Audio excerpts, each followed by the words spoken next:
Baghdad or from Iran.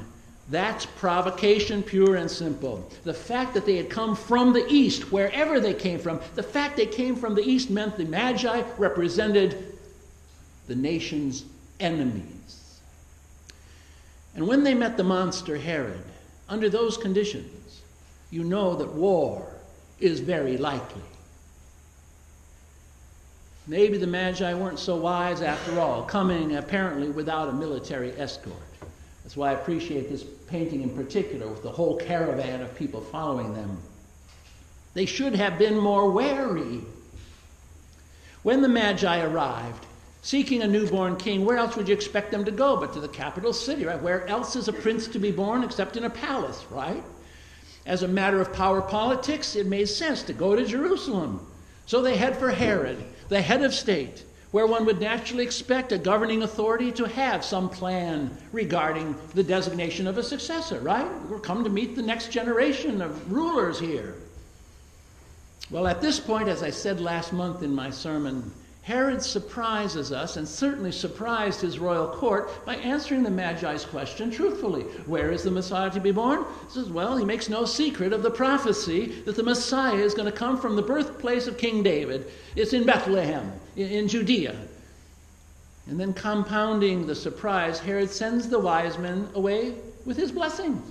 He says, go, search diligently for the child. And when you have found him, bring me word, so I may go and worship him as well. No hidden agenda here.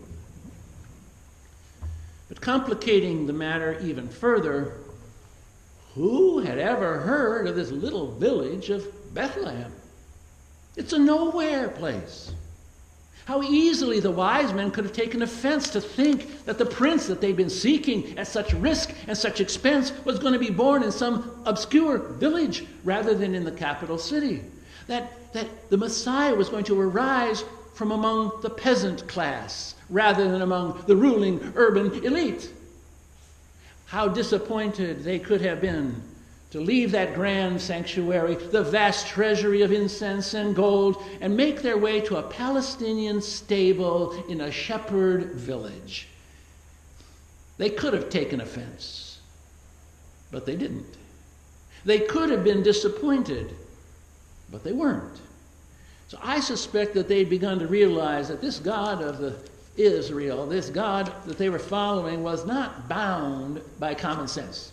Being wise, they were not going to let the norms of their ruling culture dictate to their hearts what miracles God might have in store. Because you see, with God, even the most unlikely is still possible. You can bet on it. So though it made very little sense, they left the palace, they left the city, and they followed the prophet's words out into the Judean darkness, where, lo, the star that they had seen in the east went before them. And they rejoiced as it led them to the very door of our Lord. And of course, it was probably more of a tumble-down shack than a house, and what they saw was a poor young mother with a poor little baby. Nothing like a king at all, and quite likely poorer and shabbier than their own servants' quarters. But this, to their surprise, is where the light of the star came to rest. This is the one to whom the prophecies had been pointing, not toward the temple. This is the one that they could embrace in his weakness, not like Herod in all of his power. So they knelt before Mary and the baby.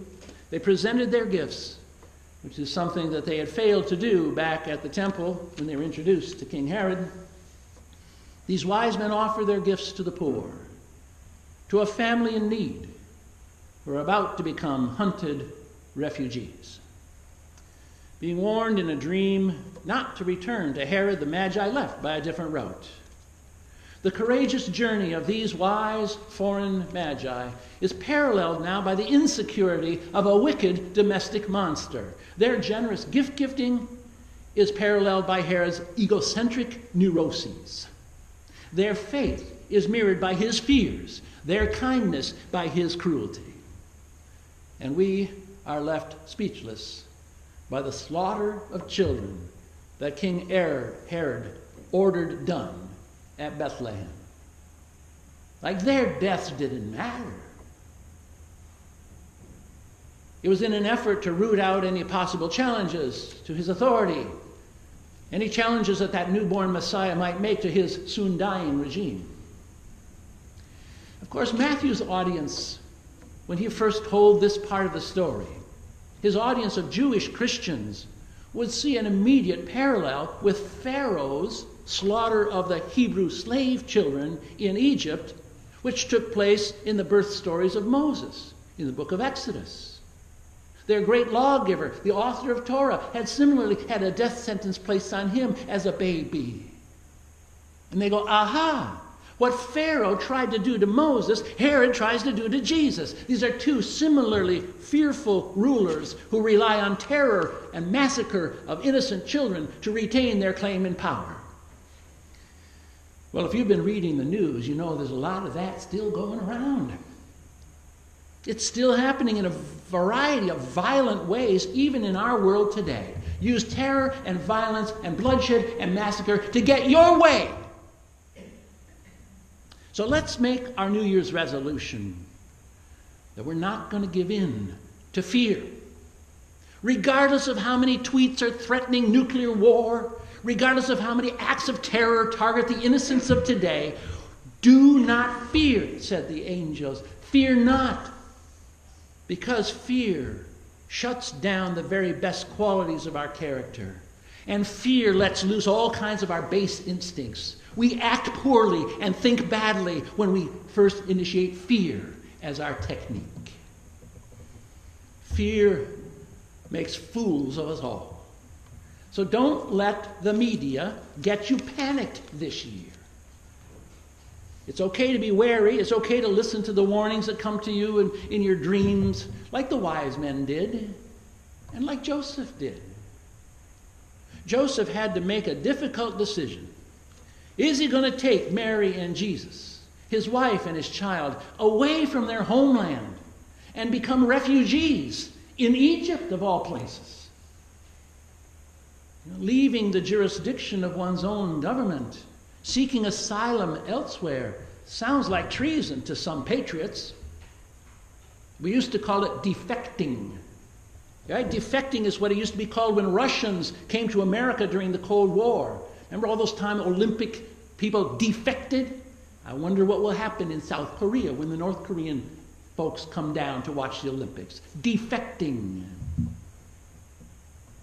Finding sanctuary is what it used to be called back when Central Americans fled to America during the Contra Wars in El Salvador and Nicaragua and Honduras and Guatemala.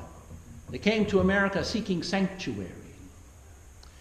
Becoming immigrants and refugees is what we call the millions of displaced people who come out of the wars and terrorisms of today. We changed the vernacular, but it's the same behavior.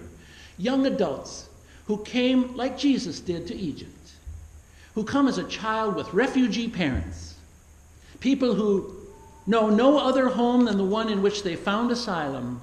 We now have a name for them too. We call them dreamers, because it's assumed that they want to achieve the American dream. They want to remain here as naturalized citizens like the rest of us. See, we changed the vocabulary, but the story is the same. Well, it certainly felt like treason to King Herod that those Magi got away. And it felt like treason to Herod that Joseph's family escaped the massacre.